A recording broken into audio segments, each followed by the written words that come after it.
안녕하세요. 저는 경기도 시흥시에 위치한 이웃을 섬기고 다음 세대를 세우는 교회 수인중앙교회 김진 목사입니다. 지금은 고인이 되신 세계적인 복음 전도자 빌리 그레이엄 목사님에게 누군가 이런 질문을 했습니다. 목사님, 지금까지 전 세계를 돌아다니시며 수많은 전도 집회를 인도하시고 복음을 전하셨는데 지금까지 사역하시면서 가장 아쉬웠던 점은 무엇입니까? 그러자 80이 넘으신 빌리 그레이엄 목사님이 이런 대답을 하셨답니다. 저는 지금까지 교회 밖에 있는 사람들에게만 복음이 필요한 줄 알았는데 교회 안에 있는 사람들에게도 복음이 필요하다는 것을 이제야 깨달았습니다. 여러분, 왜 교회 안에 있는 성도들에게도 복음이 필요하다고 했을까요? 베드로는 분명 주는 그리스도시요 살아계신 하나님의 아들이시니이다. 주님의 마음에 꼭 맞는 신앙 고백을 한 뒤에 곧바로 돌아서서 적극적으로 예수님의 십자가를 막으면서 베드로 자신이 꼭 마귀짓을 하고 있습니다. 이렇게 고백과 삶의 간격이 너무나 먼 것이 바로 우리 믿음의 현주소입니다. 진정한 제자란 우리의 신앙 고백과 삶의 모습 사이의 간격이 점점 좁혀져서 일치되는 사람을 가리킵니다.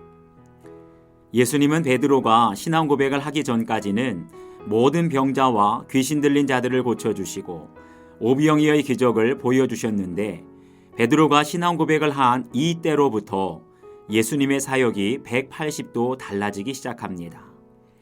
지금까지는 많은 무리들에게 병을 고쳐주시고 기적을 보여주시면서 대중적인 사역을 하셨다면 이때로부터는 더 이상 기적을 베풀지도 않고 많은 무리들을 떠나서 오직 12 제자들에게만 집중해서 제자 양육을 하십니다.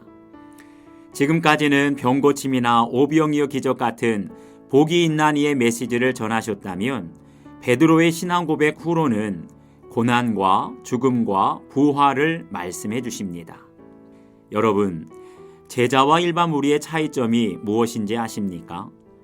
일반 무리는 병고침이나 오병이어 같은 기적만 보고 축복의 말씀만 좋아서 따르는 사람들입니다. 하지만 이런 사람들은 주는 그리스도시요 살아계신 하나님의 아들이시니이다 라는 신앙 고백이 없기 때문에 기적이나 축복이 없으면 언제라도 예수님을 떠날 그런 사람들입니다. 이에 반해서 주는 그리스도시요 라고 고백하는 제자들은 고난과 죽임당함에 십자가의 길을 걷는 사람들이고 3일 만에 다시 살아남을 경험하는 사람들입니다. 저에겐 지금까지 2번의 이때로부터와 같은 전환점이 있었습니다. 한 번은 대학생 때 수련회에서 주님을 인격적으로 만나면서 방언의 은사를 받았을 때입니다. 그 전까지만 해도 제 인생의 목적은 오직 돈과 성공이었는데 성령 체험을 하고 나서 영적인 세계의 눈이 떠지면서부터 세상 욕심을 내려놓고 제자의 길을 걷게 되었습니다. 그러다가 최근에 2번째 터닝 포인트가 찾아왔습니다. 그것은 바로 예수님과 동행하는 삶입니다. 저는 지금까지 당연히 주님과 동행한다고 생각했는데 그것은 지식적으로만 그렇게 생각해온 것이지 실제 저의 삶 속에는 주님과의 동행이 없었던 것입니다.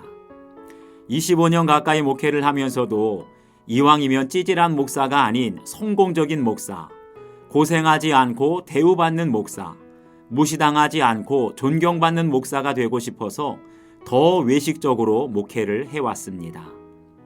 그런데 이제 24시간 주님을 바라보며 주님과 동행하는 삶을 살게 되면서 지난 25년간 경험하지 못했던 놀라운 변화들을 경험하기 시작했습니다. 예전에는 자존심이 짓밟히고 사람들에게 무시당하고 멸시받는 것이 죽는 것처럼 싫었는데 이제는 자존심이 상하고 무시당하는 그런 고난과 죽음도 더 이상 두렵지 않게 되었습니다. 참으로 놀라운 것은 이렇게 고난당하는 것도 죽는 것도 두려워하지 않게 되니까 오히려 제 영혼이 다시 살아나는 것을 경험하게 되었다는 사실입니다. 여러분에게도 인생의 터닝포인트, 전환점이 있었습니까? 여러분은 지금 기적과 축복을 구하는 무리인지 아니면 고난과 죽임과 다시 살아남을 경험하는 제자인지를 스스로 돌아보시기 바랍니다. 저는 경기도 시흥시에 위치한 수인중앙교회 김진 목사입니다.